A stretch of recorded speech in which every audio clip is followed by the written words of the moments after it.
Pirmajā vēstulē korintiešiem 14. nodaļā apostols Pāvils raksta Korintas draudzei, kura, bija miesīga, bija grēcīga, bet viņi arī tiecās pēc garīgām dāvanām, un Pāvils viņiem to neaizliedz, viņš patiesībā viņus uz to iedrošina, bet tieši šajā konkrētajā nodaļā viņš centās tiem iemācīt un norādīt uz to, kāda kārtība ir jātur un jāievieš draudzes sapulcēs, kad svētie sapulcējas, kā tad mums ir jāuzvedās. Jo acīm redzot, viņiem bija radušās problēmas tajā, ka cilvēks sanāca un ļāvās visādām garīgām izpausmēm, runāja mēlēs, kas Korintas kultūrā tik un tā nebija sveša lieta, arī dažādas svešas mēles. Viņi sāk runāt mēlēs viens pār otru, nekas netika tulkots, daudz lietas notika, kas necēla draudzi, kas nebija par svētību apkārtējiem, arī pravieši visdrīzāk cēlās, viens pravietoja, nākamais viņam pāri, vēl kaut kur kāds kaut ko pravieto, un tika radīts milzīgs haoss. Un apostols Pāvils viņiem raksta par vairākiem aspektiem. Pirmkārt, viņš raksta par mēlēm, par runāšanu valodās, tad viņš runā par pravietošanu, jeb mācīšanu praviešu garā, un tad trešais arī par sieviešu jautājumu.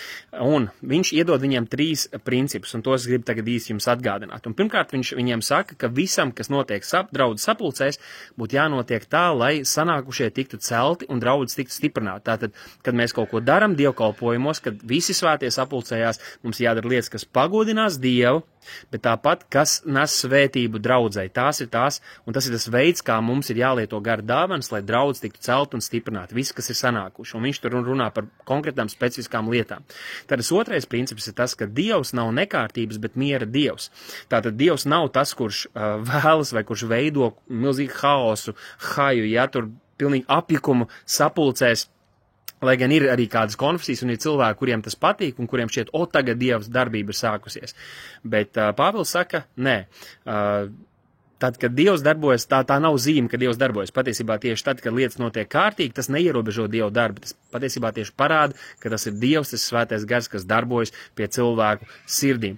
Un tad tas trešais princips, ko mēs redzam, ir, ko viņš saka, ka praviešu gari praviešiem klausa. Citiem vārdiem, pat ja svētais gars tev uz kaut ko pamudina un tev dod, tev aktivizē kādu gara dāvanu, tad svētais gars nebūs tas, kurš tev pārņems un pēkšņi tu radīs haosu un nekārtību draudzē. Nē, tu varēsi to īstenot, tu varēsi lietot šo dāvanu, bet tajā veidā, kā draudzes vadība un kā draudzē tas ir pieņems un kāda ir tā noteicošā kārtība. Tātad viens pravieto, kādam citam ir parādībai pravietojums, tad tev ir jāpārstāj pravietot. Ja tu runā mēlēs, tad ir kāds cits, kurš var uzklausīt to, un kādam Dievs var dot dāvanu, interpretēt un izskaidrot to, kas tur ir noticies. Tātad visam jānotiek kārtīgi, un šie 3 principi, man liekas, ir ļoti, ļoti vērtīgi, par kuriem padomāt, lai mūsu sapulces un dievkalpojumi būtu par svētību visiem, kas sapulcējas.